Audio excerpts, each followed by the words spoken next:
Madasig nga pagdaas ang baha na eksperyensyahan sa mga residente sang 5 ka barangay sa Haro. Ginatukod nga bike lane sa barangay Tagbak, Haro, ginatudlo orason. Yaring balita. Dugan nga kataason sang baha ang naeksperiensyahan sang 114 ka mga pamilya o kon 425 ka mga individual sa barangay Tagbak, Haro sang weekend. Sunod sa mga pumuluyo, naandan na ang baha sa ila kung maglay ng tiyempo. Apang umpisa nga ginsugura ng bike lane sa ila barangay, madasig ang pagtaas ng tubig baha kung magbubo ang ulan. Kaya kung ba ilig sa tubig, tapos naingga kung kami di baha. Bataan di kagi mag-eskwela kayo gadalom. Darom hindi siya, di batak dito.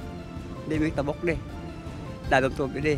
Nahangpan sa mga pumuluyo kag barangay official ang benepisyo sang sini nga proyekto kun mahuman na.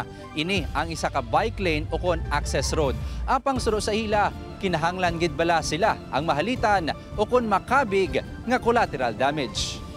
Santo sa bulletin sini, ang masobra 48 million pesos nga proyekto ang dapat nagtapos na sang Setyembre 5, 2024. Sunod sa punong barangay sang Tagbak, bangod sang proyekto, gintampukan sang duta ang ila drainage nga yara sa likod sang terminal, rason nga hindi maayo magilig ang tubig. Amo na tani himuon nga access road patabok bala sa pihak man nga sa sapa para magyan sang tawo, pero they are not anticipating nga ang tubo gamay, so ang volume sang tubig hindi tanan makagwa. Lunes ginsapol sang alkalde sang syudad ang mga barangay officials kag residente sang 5 ka barangay. Kahapon tani isang hapon nadala na ang meeting sa DPWH ICDO apang ginisol ini bangod wala sang magatambong halin sa ahensya. Para maklaruhan ano ni ang ginubra kag nga nagkos ini sang baha.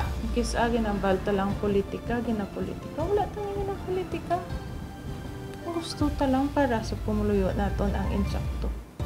Gintinguan sang news team ang spokesperson sang DPWH ICDO apang wala pamahatang ang dokumento nga sabat sang ahensya tuhoy sa issue.